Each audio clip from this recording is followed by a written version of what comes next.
noite a todos.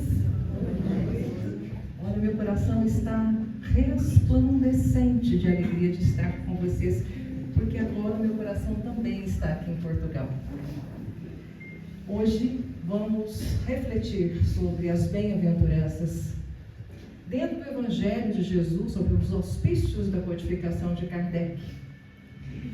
E falar das bem-aventuranças, que é um dos tópicos do Sermão do Monte, muito bem trabalhado pelo evangelista Mateus, no seu capítulo 5. E é interessante como o evangelista começa dizendo, e abrindo a boca, começou a falar. Se reportando ao capítulo 21 do Evangelho segundo o Espiritismo, haverá falsos cristos e falsos profetas, quando diz que a boca fala, o que está cheio, o que está repleto o coração. Portanto, tudo que Jesus falaria adviria do seu íntimo, do seu coração, porque a sua palavra consola, soergue e faz crescer. Todo o Sermão do Monte, todas as bem-aventuranças advieram, portanto, do coração do Cristo. É um sermão que vai tratar do sentimento, da solicitude pela vida, da justiça, da oração. Quando falamos em bem-aventuranças, estamos falando bem-aventurados aqueles que perseveram. É um corolário de virtudes. Jesus vai falar de 9 bem-aventuranças, sendo 7 que ele vai tratar sobre virtudes e 2 que ele vai tratar sobre perseguições. São virtudes, uma escala ascensional, degraus evolutivos do processo virtuoso. Para que eu possa galgar o próximo degrau, eu preciso já ter trazido para o meu coração, para a minha vivência, os degraus anteriores. Jesus começa falando da primeira e mais importante das bem-aventuranças, que é a humildade, para chegar ao ápice, que é a pacificação. São virtudes adredemente colocadas, um caminho para a pacificação. Para que eu possa atingir o degrau da frente, eu já preciso ter vivenciado o degrau anterior. Porque não basta crer, há de se compreender. Está em Obras Póstumas, capítulo 19, a fé transporta montanhas, do Evangelho segundo o Espiritismo, quando fala sobre a questão da fé raciocinada. Que não há fé inabalável, senão aquela que pode encarar de frente a razão em todas as épocas da humanidade. Então temos o Consolador prometido, que é a terceira revelação. Então, temos um manancial, através da codificação de Kardec, todas as obras subsidiárias, um arsenal extraordinário, para que possamos nos instruir, porque o Mestre nos ensinou, o primeiro ensinamento, amai-vos, e o segundo, instruí-vos. Então, precisamos do conhecimento, para que através do conhecimento possamos nos transformar moralmente. E o caminho dessa transformação moral, que começa dentro de nós, que não está fora, está dentro de nós, vai reverberar ao nosso redor. E vamos iniciar pela primeira e mais importante de todas as bem-aventuranças, a humildade. Bem-aventurados os pobres de espírito, bem-aventurados os humildes. Capítulo 7. Do Evangelho segundo o Espiritismo. E o que é humildade? É não se exaltar, não se envaidecer, não se orgulhar, porque somos usufrutuários. Estamos aqui de passagem, sabemos disso? Na nossa condição de espíritos imperfeitos, no mundo de provas e expiações, estamos aqui encarnados de passagem. Então nada nos pertence. Nem os nossos haveres, nem os nossos saberes.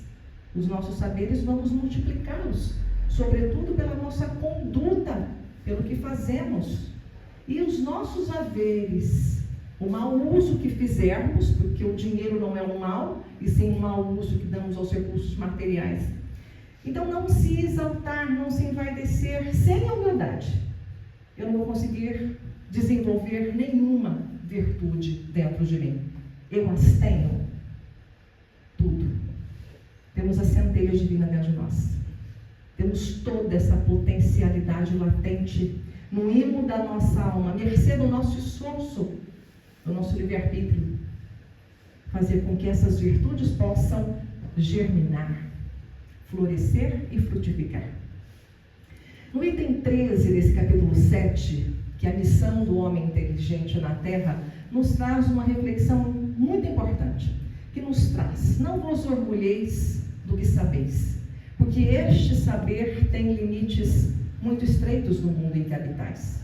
Deus quer que usemos a nossa inteligência para que possamos conduzir a Deus aqueles que se encontram retardatários. O homem abusa da sua inteligência como de outras faculdades, não lhe faltando uma advertência que uma poderosa mão pode lhe retirar aquilo que ela mesma lhe deu. Então veja que nada nos pertence. A ilusão de estar no controle, porque se não nos colocarmos na condição de aprendizes, não nos colocarmos na horizontalidade, porque o que Jesus espera de nós, que nós nos ajudemos mutuamente. Então, nós temos 3 coisas que levaremos desta encarnação, que consta no capítulo 6, o Cristo Consolador. Nós vamos levar a nossa inteligência, a missão do homem inteligente na Terra, a nossa inteligência, as nossas qualidades morais e os nossos conhecimentos. Apenas isso. Então, quanto antes nos despojarmos das coisas do mundo, porque sabemos que a nossa encarnação aqui, porque somos seres, inteligentes da criação, que está na questão 76 do Livro dos Espíritos, espíritos imortais, já avançamos bastante, porque já estivemos no mundo primitivo. Capítulo 3, há muitas moradas na casa do Pai. Saímos do mundo primitivo, estamos agora no mundo de provas e expiações. Olha quantos já avançamos. Somos hoje a nossa melhor versão, mas ainda na condição imperfeita, pelo menos é assim que eu me reconheço. Mas, mercê do nosso esforço, vamos galgar um mundo de regeneração. Estamos no alvorecer de um mundo de regeneração. Mas é um lugar físico? Não. Eu preciso regenerar o meu coração para merecer, para estar em sintonia com o padrão vibratório deste planeta, deste mundo que se avizinha, para que possamos posteriormente galgar mundos ditosos e felizes e finalmente mundos celestiais. Vejamos que o nosso avançar evolutivo, ele é individual. Depende do nosso esforço, da nossa vontade. Mas não é solitário. Por que não? Temos Deus, nosso Pai, que dentre os seus atributos, questão 13 do Livro dos Espíritos, soberanamente bom e justo, nós temos Jesus. Kardec pergunta, a questão 625 do Livro dos Espíritos, qual o tipo mais perfeito que nos sirva de modelo e guia? Ao que os benfeitores respondem: vede, Jesus. Modelo a ser copiado, guia a ser seguido, que é o co-criador do planeta Terra, que é o governador do orbe terrestre, e que já era crístico há 4,6 bilhões de anos. O que nos disse Jesus, o nosso irmão maior? Podeis fazer o que eu faço e muito mais. Então, sendo modelo e guia, nós temos que nos perguntar: o que faria Jesus se estivesse no meu lugar? Então, precisamos nos colocar nessa condição de aprendizes, nos reconhecermos seres de Deus que crescem pela sua ação, mas não está sozinho. Então, nós temos Deus, nós temos Jesus, o nosso irmão maior, e nós temos o nosso anjo guardião, todos nós o temos, cuja ordem espiritual é superior à nossa. Para quem já estudou a escala espírita, questões 100, e depois começa 101 a 113 do Livro dos Espíritos. Terceira ordem, espíritos imperfeitos, 5 classes: impuros, pseudo-sábios, levianos, batedores, neutros. Quem ainda se melindra, se magoa, se ressente, está ali, na terceira ordem. Mas nós podemos galgar os próximos degraus: espíritos bons, 4 classes, e finalmente espíritos puros. Primeira ordem, espíritos puros. Jesus, uma única classe. Podeis fazer o que eu faço e muito mais. Brilhe a vossa luz. Não vai depender do nosso esforço. Então precisamos nos colocar na condição de aprendizes, porque eu me reconheço em muito parcos conhecimentos. E quanto mais nós estudamos, nós temos a certeza de que mais será cobrado. Está no capítulo 18. Muitos chamados, poucos escolhidos do Evangelho. Mais será cobrado de quem já tem conhecimento. Então nós não ignoramos mais. Nós somos sim criados por Deus simples e ignorantes. Sabemos disso. Questão 115 do Livro dos Espíritos. Simples na moralidade, ignorantes na intelectualidade. Então precisamos desse esforço para vencer a nós mesmos. E como é que eu vou me reconhecer um verdadeiro cristão, um verdadeiro espírita? Capítulo 17 do Evangelho segundo o Espiritismo, sede perfeitos, item 4. O que nos traz? Que reconhece-se o verdadeiro espírita de que forma? Pela nossa transformação moral e pelos esforços que empregamos em vencer as nossas más inclinações. Portanto, não é rótulo religioso. É o que estamos fazendo com o que estamos recebendo. E é difícil. É difícil porque nós precisamos estar vigilantes. O que o mestre nos ensinou? Vigiar e orar. Então, devemos iniciar o dia já em sintonia com o Pai, com o Criador, para que possamos, no decorrer do dia, em todo o tempo, estarmos em sintonia. Porque nós sabemos que os espíritos nos influenciam muito mais do que imaginamos. Sabemos disso? Todos nós aqui somos espíritos encarnados, mas tem uma multidão também de desencarnados, muito maior. Eles nos influenciam muito mais do que imaginamos a rigor. Eles quem nos conduzem. Está na questão 459 do Livro dos Espíritos. E a pergunta é: para quem eu estou abrindo a minha casa mental? Se eu fico o dia todo no negativismo, no pessimismo, na lamúria, quem vai estar próximo? Então eu preciso cuidar dos meus pensamentos, porque tudo começa na nossa mente, porque os espíritos justamente vão nos influenciar nas nossas inclinações, nas nossas tendências. Então precisamos nos conhecer. E como que nós vamos nos conhecer? Questão 919 do Livro dos Espíritos, Kardec pergunta aos benfeitores: qual o meio mais prático e eficaz para se melhorar nesta vida e resistir aos arrastamentos do mal? E aí os benfeitores respondem: um sábio da antiguidade já vos disse, conhece-te a ti mesmo. Então precisamos desse olhar para dentro de nós, não olhar o que o outro está fazendo, o que eu estou fazendo. Qual o teor dos meus pensamentos, dos meus sentimentos? Porque os espíritos sabem o que pensamos, sobretudo o que sentimos. E como vencer as investidas do mal?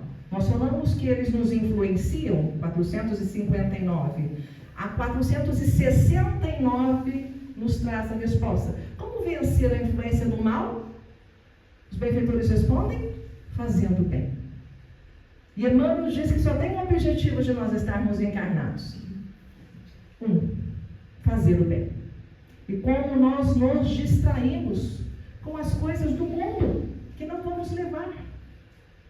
Paulo, o apóstolo dos gentios, que eu estou relendo pela 3ª vez a obra Paulo Estevão. Eu imagino que a grande parte já deva ter lido, porque é uma obra-prima.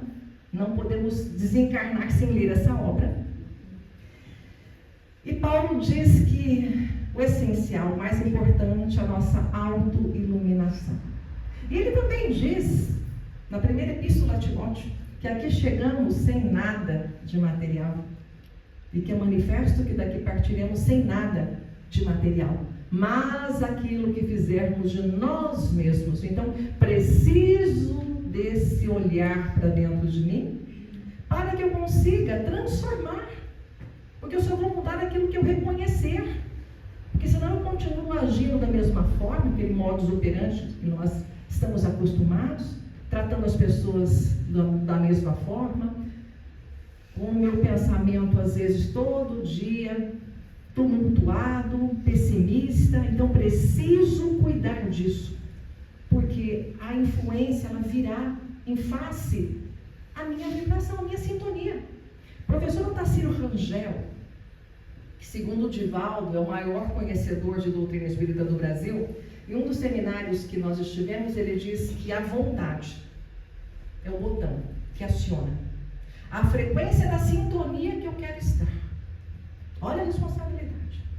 Então, se nos influencia, eu preciso questionar: para quem eu estou abrindo a minha casa mental? E os espíritos vão nos influenciar justamente nas brechas. Nós estamos em um dos nossos grupos de estudos, não sei se vocês já conhecem a obra Aconteceu na Casa Espírita. É uma obra sensacional e necessária que seja estudada, de Emmanuel Cristiano, através do Espírito Nora, que eu recomendo. Então ali a gente tem muito claro a influência dos espíritos, sobretudo, veja, quando a gente se dispõe ao trabalho no bem, estávamos comentando agora no início, quando a gente se dispõe ao trabalho no bem, porque a gente já perdeu muito tempo, eu tenho essa plena certeza de que por preguiça, por má vontade, nós desperdiçamos muito tempo. E na obra de Manuel Filomeno de Miranda, Transição Planetária, através de Divaldo, para quem não leu, leia, essa obra é fabulosa. Dr. Artêmio diz que urge o tempo, mal baratado por nós das ilusões do mundo. Significa que nós já perdemos muito tempo, então somos os trabalhadores da última hora. Capítulo 20 do Evangelho segundo o Espiritismo. Por quantos séculos e séculos e séculos, porque somos seres multimilenares, seres multidimensionais, Jesus vem nos convidando para a sua vinha, e nós estamos procrastinando, postergando aquilo que eu sei que eu devo ser, que eu devo fazer agora. Então vejam o quanto é importante essa nossa decisão. Eu sempre digo assim: haja o que houver, eu estarei lá. Estou servindo a Jesus. E vai acontecer de qualquer forma, porque nós somos instrumentos aqui. É claro que o trabalho é nosso. Estávamos falando agora há pouco, eu não sou média ostensiva. Então eu preciso estudar, me preparar. Então a tarefa é nossa. Os benfeitores vão nos inspirar de que forma? Na bagagem intelectual que nós conquistamos. Sobretudo a responsabilidade de vivenciar aquilo que estamos estudando. Então já dissemos que temos mais responsabilidades. Eu estou aqui falando das bem-aventuranças, olha a responsabilidade. Estudo as bem-aventuranças há muitos anos. E por quanto tempo chorei, porque não conseguia ainda compreender, que a nossa compreensão é limitada. Então, nesta passagem de obras póstumas do capítulo 19, da fé inabalável, da fé raciocinada, diz que não basta crer, há de se compreender. Na questão 780 do Livro dos Espíritos, nos traz os benfeitores que o progresso intelectual antecede ao progresso moral. Por que será? Por que vocês acham que o progresso intelectual é mais fácil? É mais fácil estudar? É mais fácil, né? Tem que ter disciplina. Emmanuel disse que nós temos que ter 3 coisas: disciplina, disciplina e disciplina. Por que é mais difícil a nossa transformação moral? Porque envolve mudança, reforma íntima. Nem todos nós estamos dispostos a mudar, mas é necessário. É justamente sobre isso que nós estamos falando. Que sem a humildade, sem eu me despojar do meu orgulho, do meu egoísmo, da minha vaidade, eu não vou avançar. Então preciso me colocar na condição de aprendiz. Então já digo, parcos são os meus conhecimentos. Se o próprio Livro dos Espíritos em várias questões, nos traz que nós não temos ainda evolução suficiente para compreender certas respostas, tal a nossa condição limitada de espíritos imperfeitos. Então precisamos nos colocar nesta condição. Quando eu tenho alguma dificuldade em alguma compreensão, eu vou recorrer a quem já sabe mais. Então nós precisamos disso, entender que nós precisamos nos ajudar mutuamente, de muitas formas. Aquele que aprendeu mais vai ajudar aqueles que ainda se encontram retardatários. Então nós estamos falando do evangelista Mateus, no capítulo 5, mas nós vamos citar Marcos, Lucas e João. Quem, pois, se humilhar e tornar-se pequeno como uma criança, será o maior no reino dos céus. Mateus. Todo aquele que se eleva será rebaixado, e todo aquele que se rebaixa será elevado. Lucas. Aquele que quiser tornar-se o maior, que seja o vosso servidor. Está em Mateus. Lembra aquela passagem emblemática do mestre lavando os pés dos seus apóstolos, nos ensinando uma liderança servidora? E muitas vezes nós estamos esperando sermos servidos na ilusão do mundo. Buscai o lugar mais humilde e mais modesto, porquanto Deus saberá dar-vos um lugar mais elevado, se o merecerdes. Sempre é merecimento. O reino dos céus é para os simples. O que Jesus quis dizer com isso? Que ninguém nele será admitido sem a simplicidade de coração e a humildade de espírito. E vamos para a segunda das bem-aventuranças. Bem-aventurados os que choram, pois serão consolados. Nós estamos falando do capítulo 5 do Evangelho do Espiritismo. Bem-aventurados os aflitos. A segunda das bem-aventuranças é a resignação. O que é resignar-se? É aceitar. Mas se eu não tiver humildade, porque a dor vai nos visitar. Porque nós estamos nesse caminhar evolutivo. Na condição de espíritos imperfeitos, nós temos provas todos os dias. Eu pedi, olha Deus, me dê paciência. Vamos ter muitas situações para sermos colocados à prova nas diversas virtudes que precisamos desenvolver. E a expiação. Estamos no mundo de provas e expiações. Então, o que é expiar? É reparar. Então, quando a gente se reabilita, existem 3 elementos para a nossa reabilitação. Obra, céu e inferno, primeira parte. Capítulo 7, artigo 16. Existem 3. Eu preciso me arrepender. Eu preciso reparar. Eu preciso me arrepender do mal que eu pratiquei. Para que eu possa me arrepender, eu preciso de olhar para dentro de mim. Eu preciso espiar e eu preciso reparar. Então, são 3 elementos. Às vezes eu estou me arrependendo, estou espiando, porque Deus é amor, Deus é justo, Deus não pune. Eu preciso reparar o mal. E a expiação é uma infração à lei de Deus, seja de ordem individual ou coletiva. Então eu preciso reparar. Olha como tudo isso, teoricamente, parece fácil, mas no dia a dia é um desafio muito grande.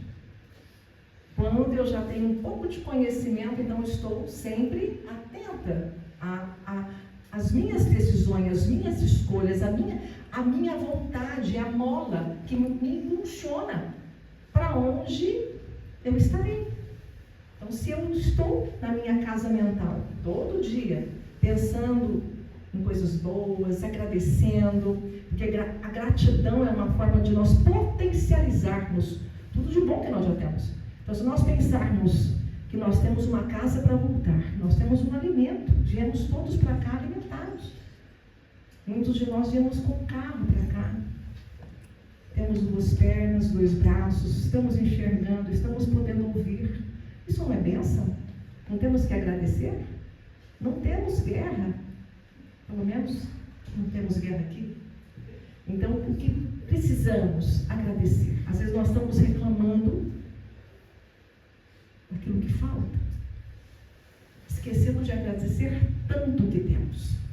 Quem já conheceu a obra de Jerônimo Mendonça, O Gigante Deitado? 30 anos. Cego. Deitado. Perguntaram a ele um dia qual que seria, o que era a felicidade para ele. E ele disse que seria virar-se de lado. Virar-se de lado a felicidade de Jerônimo Mendonça. Leiam a obra de Jerônimo Mendonça. O quanto fez, o quanto realizou. E o próprio Paulo, né, que é um exemplo de Saulo perseguidor, em uma única encarnação. O quanto de transformação do homem velho, carregado de erros e tendências seculares, no homem novo, seguindo Jesus. Ele entra às portas de Damasco para perseguir Ananias. E ao sol do meio-dia, aquela luz resplandecente surge, ele cai do cavalo. Era Jesus. E Jesus pergunta: Saulo, Saulo, por que me persegues? Ao que ele responde: Mestre, o que queres que eu faça? Quantos de nós estamos perguntando a Jesus: o que queres que eu faça? Porque Jesus disse que toda vez que fizermos algo para os seus irmãos menores, seria a Ele que estaríamos fazendo. Então vamos avançar de duas formas: pelo amor ou pela dor.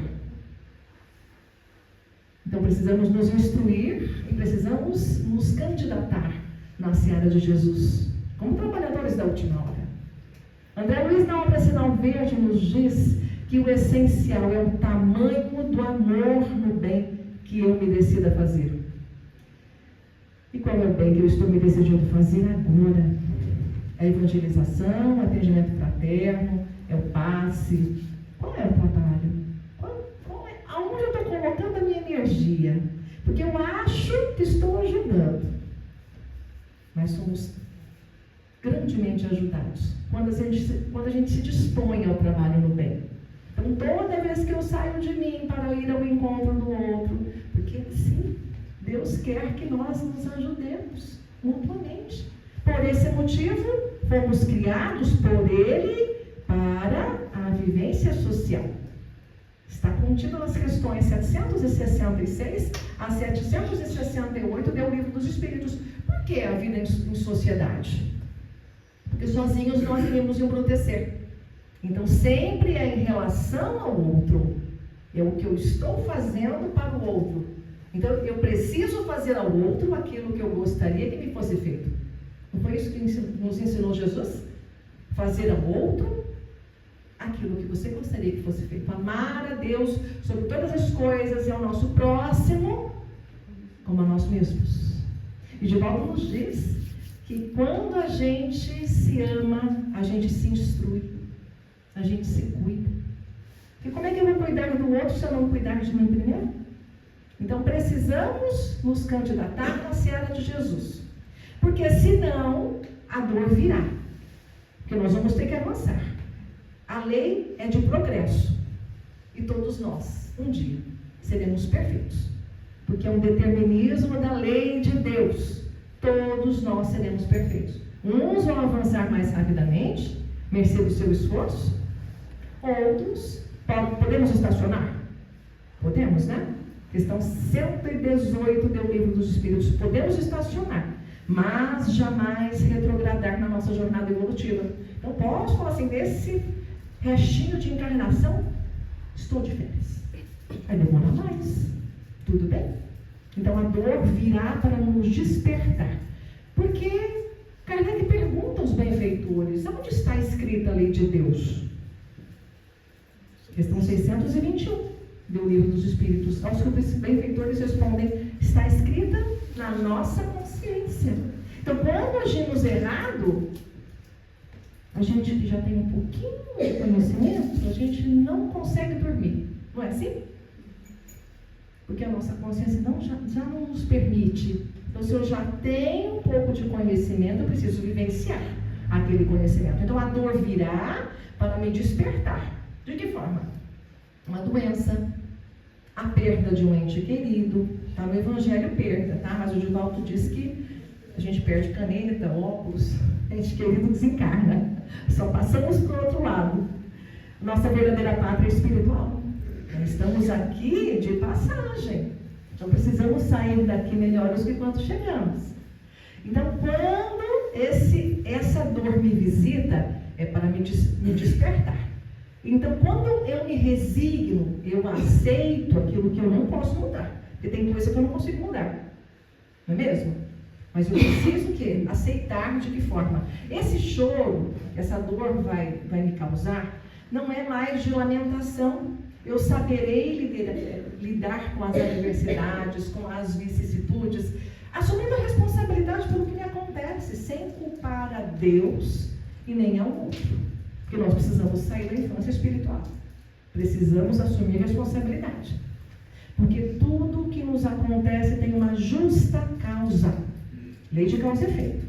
Não plantamos livremente? Plantamos, né? Vamos colher. Deus é bom e justo. Nos permite escolher. Mas obrigatoriamente vamos colher. Agora, somente um coração humilde vai conseguir aceitar, se resignar. Porque muitas vezes o nosso olhar, as nossas dores estão nas coisas da materialidade. A gente fica muito preso às coisas do mundo que não vamos levar.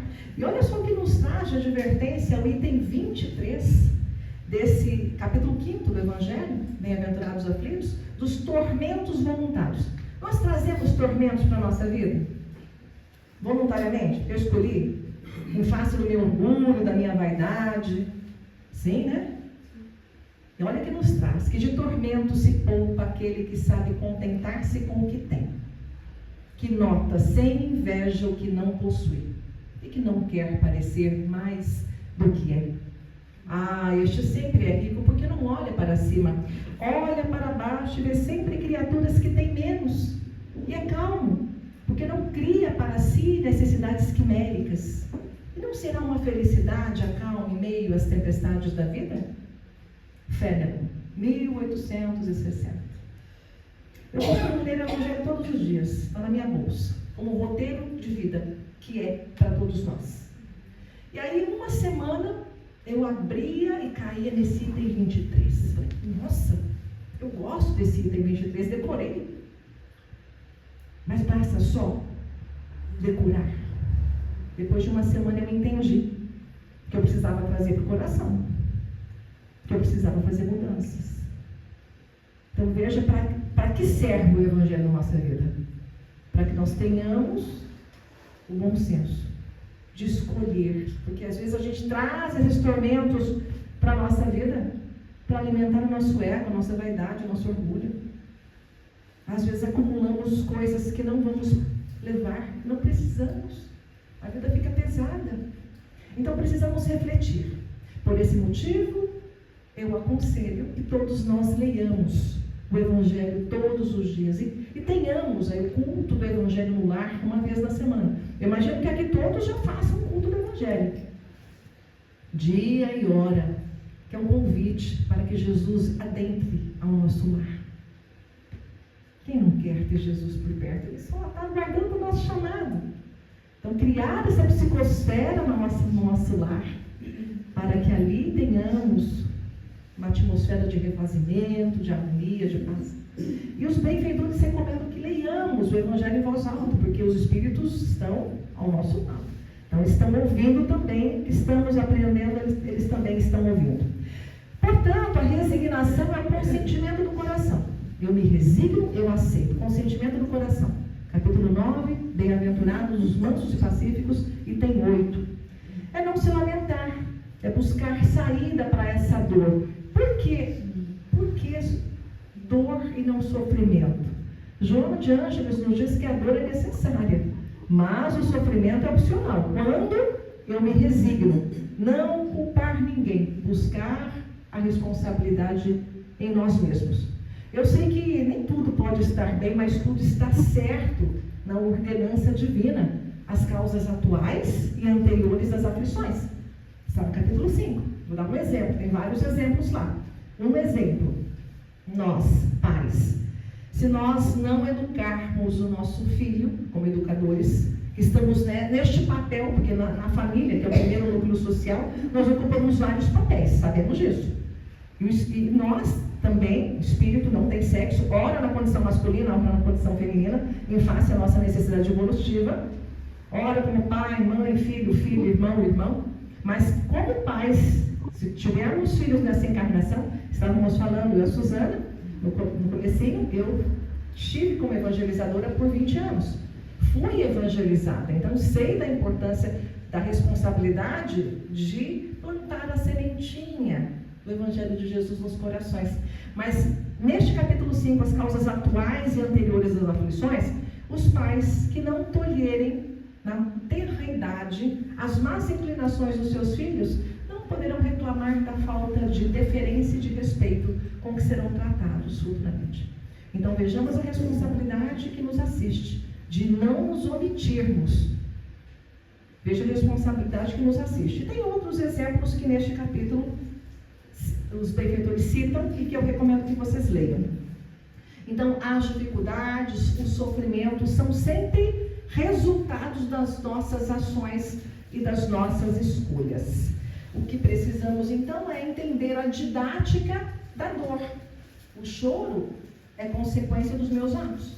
E para sair desse choro, será pelos meus atos também. Então, preciso mudar a minha forma de pensar, de falar, porque a minha boca fala o que está cheio no meu coração. Mudar as minhas atitudes, mudar o meu comportamento. Então, tratar as pessoas com carinho, com gentileza, com amorosidade, construir afeto. Muitas vezes no lar, e nós vivemos ali com algumas poucas pessoas, André Luiz diz isso, que se nós não soubermos viver com algumas poucas pessoas do nosso núcleo doméstico, como viver em paz, em face à grande família universal que estamos inseridos. Falando em família universal, Khalil Gibran, poeta libanês, nos diz que o amor só será pleno na terra quando as mães amarem os filhos dos outros como amam os seus. Meu filho, ele está nosso filho, é um espírito imortal como nós. Então vejamos o que nós precisamos de trabalhar em nós, essa questão da consanguinidade, os laços. O corpo procede do corpo, sabemos, mas o espírito já existia antes, trazendo a sua bagagem, a sua história, e somos atraídos por necessidades semelhantes, para que possamos nos ajudar mutuamente. Então, primeiro eu preciso da humildade para entender a dor, e depois eu preciso da resignação para aceitar e buscar saídas. Quais são as saídas? Da minha reforma íntima. Porque às vezes eu não consigo mudar o que está fora, mas eu consigo aceitar. O Chico não disse que tudo passa? Ele diz também que nós não podemos voltar atrás para fazer um novo começo, mas nós podemos agora construir um novo fim. Então vai depender sempre desse nosso esforço, da nossa vontade. Agora, gostar de sofrer é comiseração. É aquela pessoa que se vitimiza e que transfere as suas desditas para os outros. É um processo de acomodação, de se achar vítima das circunstâncias, vítima de Deus, mas só é vítima de quem? De nós mesmos. Porque nós plantamos livremente, então não somos vítimas. Tudo que está acontecendo hoje é uma colheita. O que eu preciso mudar? Não é a semeadura? Então vai depender do nosso esforço. A partir de agora, vou para casa, então já vou fazer a minha oração. Não podemos dormir nem um dia sem fazer uma oração, para estarmos em sintonia com os benfeitores, porque em face das nossas inclinações nós vamos fazer algumas coisas que nós não gostaríamos em sã consciência. Então, evocar o nosso anjo guardião. O nosso corpo precisa de descanso, mas o nosso espírito não. Então, eu sempre peço nas minhas orações que eu continue trabalhando durante o período do repouso físico. E vamos para a terceira das bem-aventuranças. Bem-aventurados os mansos, porque eles herdarão a terra. Nós estamos falando no capítulo 9 do Evangelho segundo o Espiritismo, os brandos e pacíficos. Jesus faz da brandura, da moderação, da doçura, da afabilidade, da paciência, da mansuetude uma lei. É a serenidade da alma. Agora, para que eu consiga ser manso e pacífico, eu preciso já ter conseguido conquistar no meu coração a resignação e a humildade.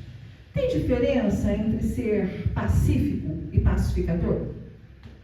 Pacífico é a terceira das bem-aventuranças, pacificador é a sétima, é o ápice. Tem diferença. O pacífico, ele recebe o mal. Alguém me maltrata, me magoa, me fere, me humilha, e eu não devolvo o mal. Então, eu consigo receber o mal e não devolver o mal. Que é cada um de nós segundo as nossas obras. Sabemos disso? O que o outro faz é problema dele. Mas o que eu faço é responsabilidade minha. Divaldo já dizia isso. Agora, e pacificador? Eu recebo o mal e eu devolvo o bem. Que pode ser uma prece, um pensamento de amor. Sabe por quê? A gente não tem que se afligir, que cada um de nós só dá o que tem. E André Luiz diz que nós vamos tanto magoar, desapontar, como nós também seremos magoados, desapontados. Por quê? Estamos todos aqui, na mesma condição, espíritos imperfeitos. Como é que eu vou esperar do outro uma condição que eu ainda não tenho? E é claro que alguns avançam mais. Muitas vezes, olha, a própria segunda ordem, espíritos bons, quem já leu já sabe, ainda passam por provas. Espíritos bons, 4 classes, ainda passam por provas. Só não tem provação e expiação espírito puro. Então veja que nós estamos entre muitos espíritos bons. Então precisamos estar em sintonia. Até no nosso núcleo familiar, me lembro da passagem da obra Nosso Lar. Quem já leu Nosso Lar, de André Luiz, já sabe que a mãe de André Luiz já estava em altas esferas, não estava no nosso lar. Então a miúde, ela vinha ao nosso lar visitar André Luiz. Ficou 8 anos lá no umbral. Respeitou o livre-arbítrio, esperou ele despertar, não foi? Pois bem. E ela veio comunicar ao André Luiz que ela voltaria à carne e receberia aquele que havia sido pai de André Luiz e marido dela, que estava numa condição terrível no umbral, vinculado a 2 espíritos na condição feminina. Não fala qual era esse vínculo, então prefiro não dizer. Então, 2 espíritos na condição feminina, numa condição muito difícil no umbral, ligados a este espírito que havia sido marido. E ela veio comunicá-lo que ela voltaria para recebê-lo novamente como marido. E aqueles 2 espíritos femininos, da condição feminina, como filhas. Vai ser fácil essa família? Não vai, não é? Mas sabe o que ela diz? Que os que amam verdadeiramente não se resignam a ajudar à distância. Ela poderia, claro, continuar ajudando à distância. Mas e a vivência? A gente sabe quanto é difícil a vivência? Sabemos, né? Sobretudo na família, com os nossos afetos e desafetos. Estamos no lugar certo, com as pessoas certas, com um único propósito: amar. Não é me livrar. Não aguentei. Esse vínculo, ele só vai ser efetivamente dissipado, vamos dizer assim, quando existe muita dificuldade num relacionamento, pelos laços naturais do amor. Então precisamos, primeiramente, fazer no outro aquilo que gostaríamos que nos fosse feito. Nos interessarmos verdadeiramente pela pessoa que está ali. Porque às vezes estamos desperdiçando essa oportunidade bendita de construir laços espirituais. Porque veja, parentela, nas nossas sucessivas existências, que são multimilenares, quantas famílias materiais nós já tivemos? Muitas. Mas na pátria espiritual, o vínculo será com aqueles espíritos que nós conseguirmos construir afeto. Laços espirituais. Às vezes nós temos laços de amorosidade, de afeto, por afinidade, até com amigos. Muitas vezes não são nem os consanguíneos. Então precisamos, se estamos no lar, nós precisamos aproveitar essa bendita oportunidade. Que estamos com as pessoas certas, no lugar certo. Pedimos, se não imploramos, quando não é compulsoriamente. Porque preciso reparar. Então estou no lar porque preciso reparar, preciso amar. Então, devolver o pacificador o mal com o bem. Então, começar pelo pensamento.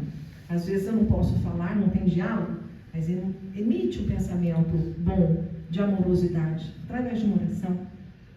Porque passa por nós.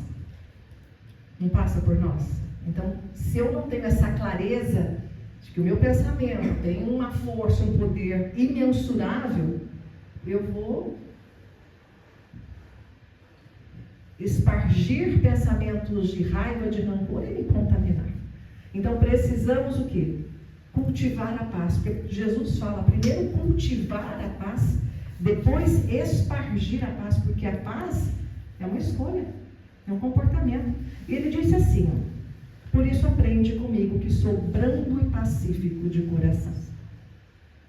E vamos para a quarta das bem-aventuranças, nós vamos falar da justiça. Bem-aventurados os que têm fome e sede de justiça, porque serão saciados. Nós estamos falando no capítulo 5 do Evangelho segundo o Espiritismo, bem-aventurados os aflitos. Somente um coração que é humilde, resignado, manso e pacífico vai conseguir desenvolver a justiça. Questão 812 do Livro dos Espíritos, Kardec pergunta, é possível que todos se entendam? Ao que os benfeitores respondem, os homens se entenderão quando praticarem a lei de justiça. Porque a bondade só vai conseguir se desenvolver em um coração que já galgou os degraus anteriores. Se eu não tiver mansuetude, eu posso ser exigente, enérgica, mas não justa. Se eu não tiver resignação, eu posso ser vingativa. Ser justo não é ser tendencioso, é ser bom. Porque muitas pessoas clamam por justiça e sequer desenvolveram ainda no seu coração humildade. Agora, aquela pessoa que diz, eu sou justo, dou a quem doer, é que não desenvolveu a mansuetude no seu coração. Mas só é justo aquele que desenvolveu a mansuetude, a resignação e a humildade. E vamos para a quinta das bem-aventuranças. Bem-aventurados os misericordiosos, porque alcançarão misericórdia. Nós estamos falando no capítulo 10 do Evangelho segundo o Espiritismo. O que é misericórdia? É ter dó?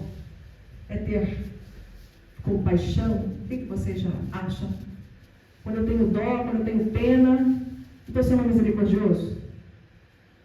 Quando eu enxergo o outro como ser divino, quando eu construo empatia, quando eu me compadeço, eu sou misericordiosa. Então eu preciso desenvolver o sentimento. E somente um coração que é justo, manso, pacífico, resignado e humilde vai conseguir desenvolver a misericórdia. Nos traz no item 5 deste mesmo capítulo 10, que devemos nos reconciliar com os nossos adversários enquanto estivermos a caminho com ele.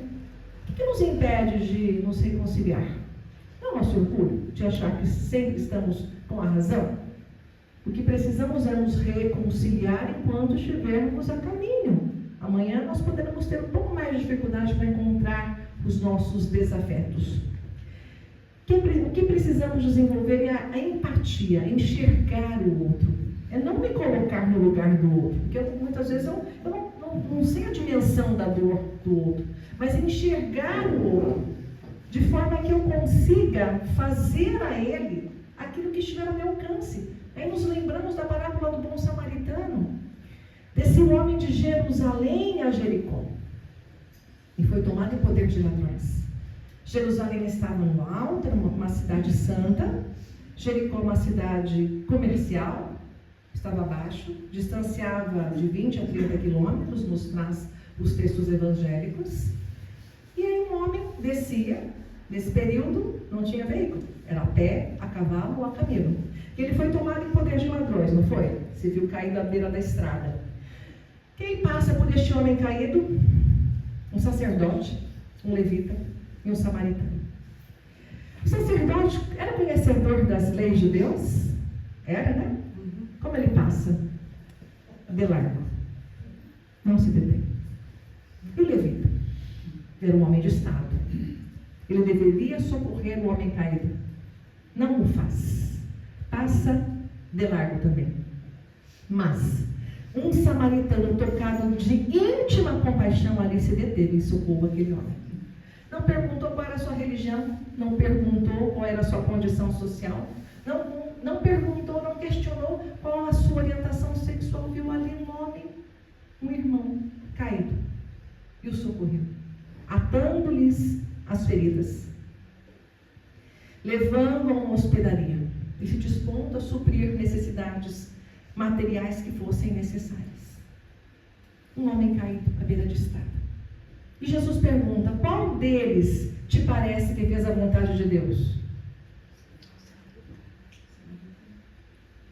Muitas vezes o caído está dentro do nosso lar, esperando o nosso afeto, o nosso olhar, a nossa escutativa, o nosso abraço. E nós estamos desperdiçando a oportunidade. Então, a primeira e mais importante caridade é no lar. Para que possamos sair para poder abraçar a grande família universal, eu preciso estar em equilíbrio com o pilar. O segundo pilar mais importante na nossa vida, que é a família, que é o laboratório das nossas almas.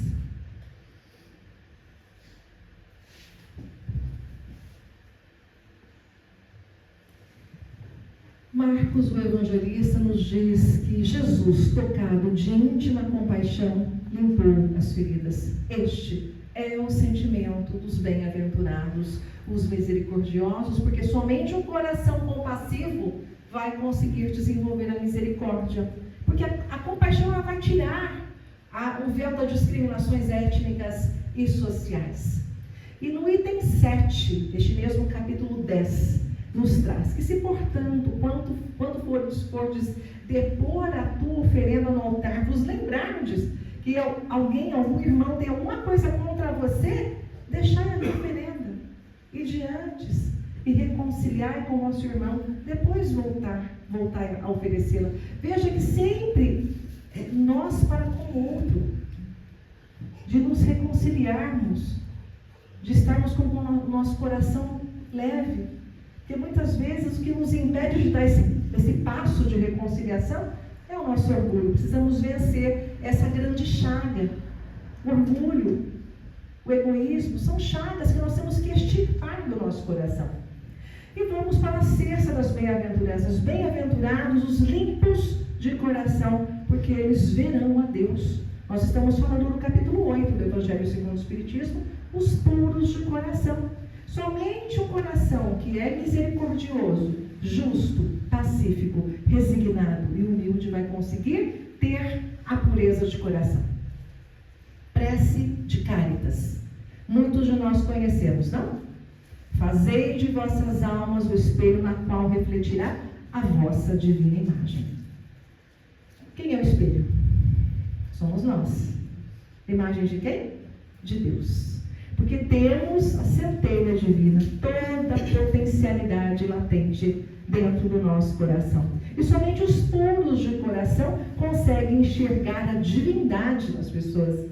Somente os puros de coração conseguem enxergar a essência divina que habita em cada criatura. Vê todas as potencialidades em cada pessoa. Jesus faz uma afirmativa no Salmo 82, versículo 6. Acaso o salmista já não vos disse, sois Deus? Não é uma fala do mestre, é uma afirmativa do mestre, direcionando ao salmista, Salmo 82, versículo 6. Este potencial que cada um de nós traz dentro de si. Então, quando eu estou no julgamento, quando eu estou na condenação, quando eu estou na crítica, eu estou deixando de amar. Porque eu não vou mudar o outro. Eu mudo a mim mesmo. Cada um tem o seu tempo de despertar. Então precisamos compreender que nós podemos auxiliar respeitando, não violando o livre-arbítrio do outro. O livre-arbítrio está no Livro dos Espíritos, na questão 843. Então nós devemos respeitar o livre-arbítrio, mas com os nossos atos de bondade, de amorosidade, que reconhece esse verdadeiro espírita, esse verdadeiro cristão, pela sua transformação moral, quando eu me torno bom. Então, preciso desse movimento sempre para com o outro. Amar o meu próximo como a mim mesmo. O que eu preciso é transcender os defeitos e ver o potencial evolutivo que todos nós trazemos. Na questão 116 do Livro dos Espíritos, Kardec pergunta: haverá espíritos que se conservem eternamente nas ordens inferiores? Ao que os benfeitores respondem: não, todos se tornarão perfeitos. Jesus não escolheu entre todos os seus discípulos. Discípulos são os que seguem 12 como apóstolos. Apóstolo tem missão. Ele escolheu literalmente a dedo os 12 melhores homens que ele conheceu à época. O que aconteceu quando ele foi preso no Getsemane? Um negou, um traiu, 9 fugiram, só um ficou, João, o jovenzinho. Mas ele enxergou o potencial divino que habitava em cada um daqueles homens. O que é que nós estamos enxergando?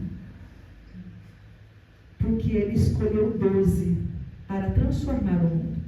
Eu estou lendo uma das obras que eu estou lendo agora, Boa Nova, de Humberto de Campos, que eu recomendo. É uma obra-prima, essa obra. É o diálogo de Jesus todo o tempo com os seus apóstolos. Muito, muito rico de conhecimento. Então, 12 apóstolos que foram escolhidos para transformar o mundo.